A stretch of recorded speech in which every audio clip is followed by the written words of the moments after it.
Você deve ter visto a notícia de que a China está produzindo a maior turbina eólica já construída até agora, com um rotor de 260 metros de diâmetro e uma potência de 18 megawatts. E provavelmente você deve estar pensando por que elas são tão grandes. Bom, em se tratando de ventos, quanto maior é sempre melhor. A razão é simples: podemos aproveitar mais vento com rotores maiores para produzir mais energia. As turbinas terrestres têm os seus limites e, para enfrentar esses desafios, os engenheiros têm optado pelo mar. Porém, temos apenas uma faixa costeira para trabalhar. E, no entanto, os ventos mais fortes estão no oceano aberto, onde a água é muito mais profunda. E se pudéssemos adentrar cada vez mais os limites? A indústria eólica está exatamente tratando disso, e é por isso que as turbinas eólicas flutuantes são simplesmente enormes. Ao enviar estas estruturas flutuantes do tamanho de arranha-céus para o mar, podemos levar vantagem de vento mais rápido e consistente. Isso ainda deixa algumas perguntas no ar. Poderá essa tecnologia flutuante ser o suficiente para as necessidades energéticas do planeta?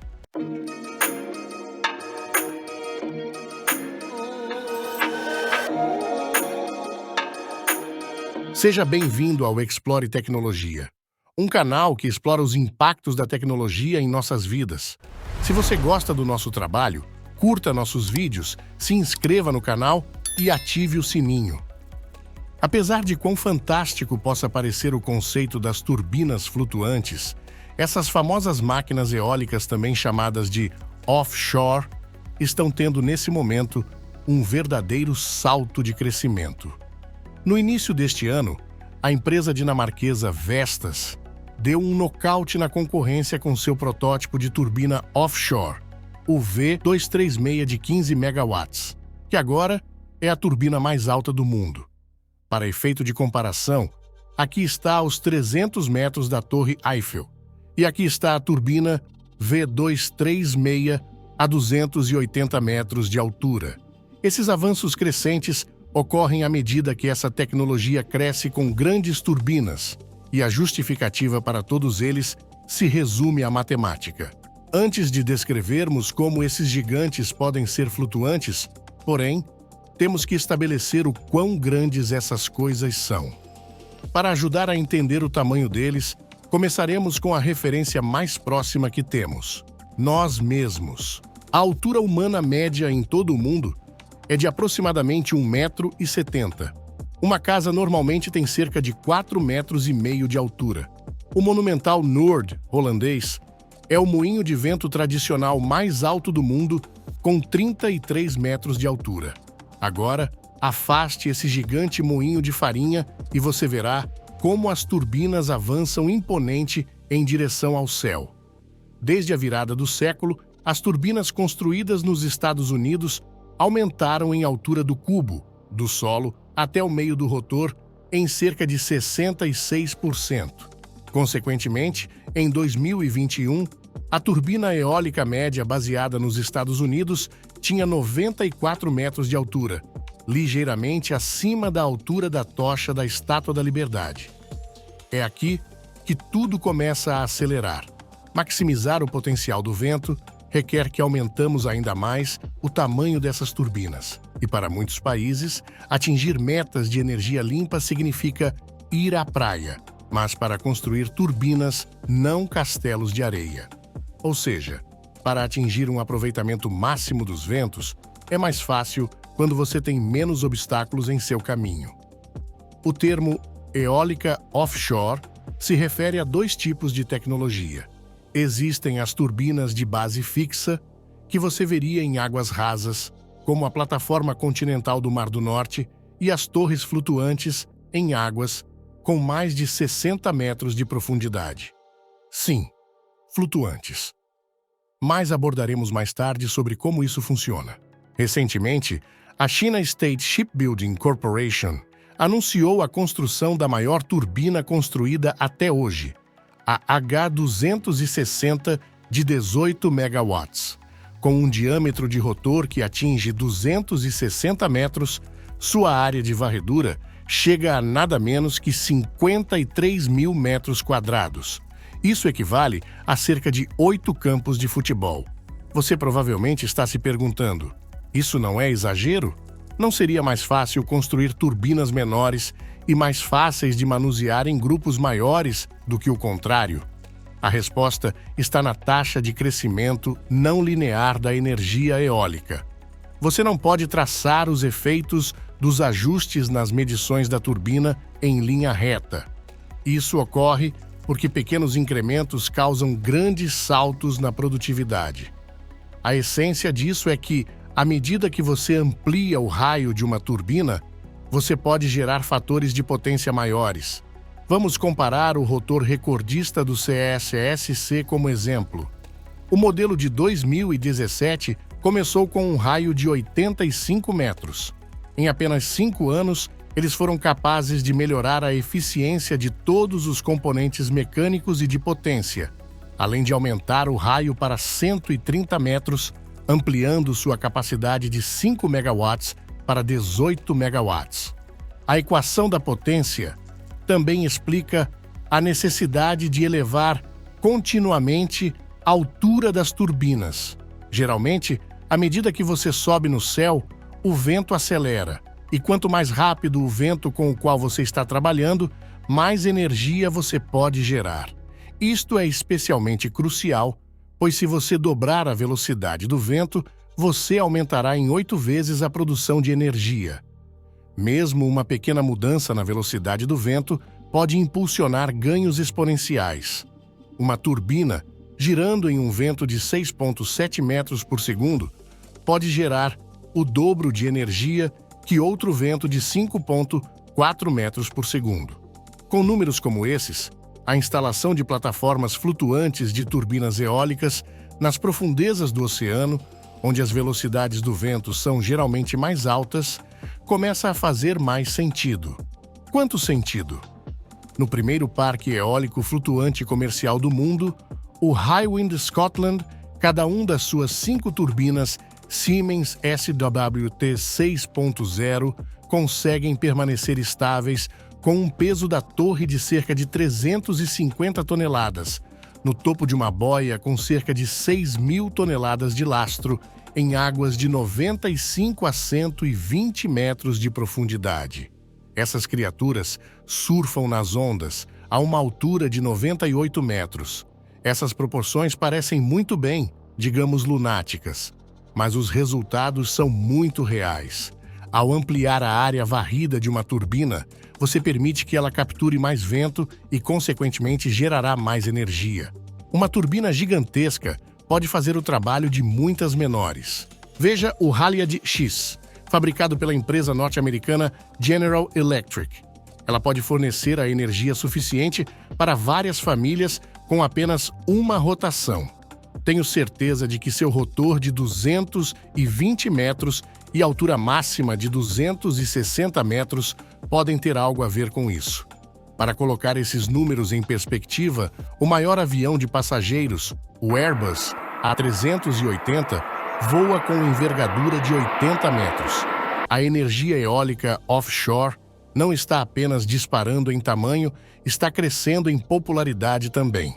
De acordo com a empresa de tecnologia alemã Siemens, 2021 viu a capacidade eólica offshore global se expandir em um recorde de 18 gigawatts. Isso nos leva a cerca de 51 gigawatts de capacidade coletiva no total. Por que offshore?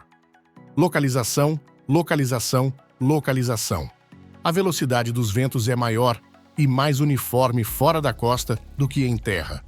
A população costeira, que é um grande número no país, torna as turbinas eólicas offshore particularmente convenientes porque sua proximidade permite linhas de transmissão mais curtas. Outra vantagem das turbinas offshore na maioria dos países é que os ventos em terra tendem a se fortalecer à noite quando a demanda do consumidor é baixa.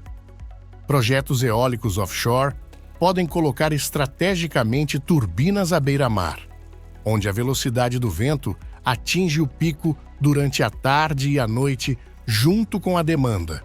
As offshore também ajudam a evitar a sombra do vento, um tipo de arrasto que reduz a velocidade e, portanto, a quantidade de energia capturada cada vez que você adiciona outra turbina. De acordo com o Laboratório Nacional de Energia Renovável, NREL, esta perda de capacidade energética pode chegar a cerca de 10%. Os engenheiros fazem o possível para contornar esse efeito, espaçando as turbinas, o que significa necessitar de mais terras. Mas com as vastas extensões dos oceanos à nossa disposição, combinado com turbinas colossais que podem realizar mais trabalho em grupos menores, a energia eólica offshore pode evitar esse problema com mais facilidade. No geral, as turbinas marítimas têm uma vantagem significativa sobre as suas parentes terrestres. O DOE estima que apenas 1% do potencial eólico offshore poderia abastecer quase 6,5 milhões de residências. E em um relatório de 2019, a Agência Internacional de Energia estimou que o potencial técnico das turbinas implantadas em menos de 60 metros de água equivale a 36 mil terawatts ano. Isso é mais que suficiente para todos nós, considerando que a necessidade global de eletricidade é de cerca de 23 mil terawatts por ano. Mas as turbinas de base fixa têm suas limitações. Águas rasas não são distribuídas uniformemente em todo o mundo e alguns locais já estão lotados ou inacessíveis. De qualquer forma, cerca de 80% dos recursos eólicos offshore circulam em águas com profundidade superior a 60 metros. Por exemplo, a costa oeste dos Estados Unidos não tem muita plataforma continental para trabalhar. Na Califórnia, uma vez no mar, você rapidamente se depara com águas com mais de 1.000 metros de profundidade. O poderoso vento que queremos também está acima das águas profundas ao largo das costas de lugares como os Grandes Lagos, Japão e o Mar Mediterrâneo. Onde os modelos de base fixa não são viáveis, flutuar é a melhor opção. E fazer uso dessas áreas não seria pouca coisa. A agência americana AIE calculou que as turbinas flutuantes poderiam produzir eletricidade suficiente para o mundo inteiro 11 vezes em 2040. Como chegamos lá? Com barcos. Esse é um grande benefício das turbinas flutuantes. Montagem em um porto e não no próprio oceano. Os veículos especializados necessários para instalar essas turbinas, como embarcações jack-up e de posicionamento dinâmico, são caros e difíceis de encontrar. Mas com turbinas flutuantes, uma vez construídas, os trabalhadores podem rebocá-los para onde forem necessários, em vez de ter dificuldade com a instalação no local. Os mesmos princípios que tornam possível as operações de petroleiros podemos aplicar nas offshore. Na verdade, a experiência náutica da indústria de petróleo e gás é exatamente a mesma que as turbinas flutuantes dependem. Algumas iterações de turbinas flutuantes ficam no topo de boias, assim como aqueles que apoiam a perfuração offshore há décadas. Não é nenhuma surpresa que uma empresa petrolífera norueguesa, Equinor, tenha fundado a Hywind Scotland em 2017, usando seus próprios designs flutuantes. Se a indústria eólica offshore conseguir permanecer se desenvolvendo é outra questão. Como com a maioria tecnologias emergentes, o custo das turbinas eólicas flutuantes é, digamos, bem alto.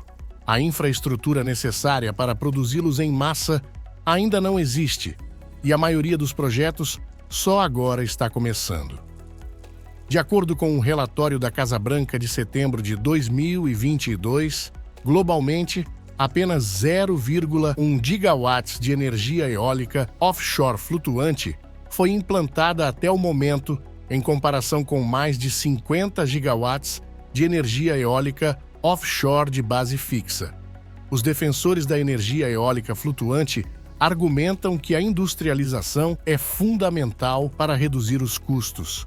Por enquanto, porém, as turbinas eólicas flutuantes precisam de cerca do dobro do investimento das turbinas eólicas terrestres. Segundo o NREL, as despesas relacionadas com as próprias turbinas são idênticas. A diferença se dá com a instalação e o aumento da quantidade de material necessário para as fundações que aumentam os preços. O DOE estima que as turbinas terrestres custam cerca de $30 por megawatt-hora. As offshore de base fixa custam cerca de $80 e as flutuantes de águas profundas giram em torno de $200 por megawatt-hora. Além disso, os monstruosos cabos submarinos conectados às turbinas flutuantes não estão apenas longe da Terra, eles estão longe de ser baratos. Como você pode imaginar, enterrar um cabo elétrico no fundo do oceano requer muito isolamento e engenharia meticulosa. Com tudo isso em mente, você poderia dizer que é muito mais custoso fazer flutuar esses gigantes eólicos que não estourar o orçamento. Os impactos ambientais das turbinas flutuantes são outra preocupação importante. Oceanógrafos ainda não finalizaram um estudo completo, com informações do impacto real dessa tecnologia sobre a vida marinha. Sabemos que os parques eólicos offshore podem funcionar como recifes que atraem vida à marinha, mas não está claro se isso causa efeitos apenas positivos ou também negativos. Pesquisadores da Administração Nacional Oceânica e Atmosférica dos Estados Unidos observam que as possíveis consequências incluem a geração de poluição sonora e campos eletromagnéticos que podem perturbar o comportamento de animais aquáticos. Também o aumento do tráfego de navios, o que pode significar um aumento de acidentes.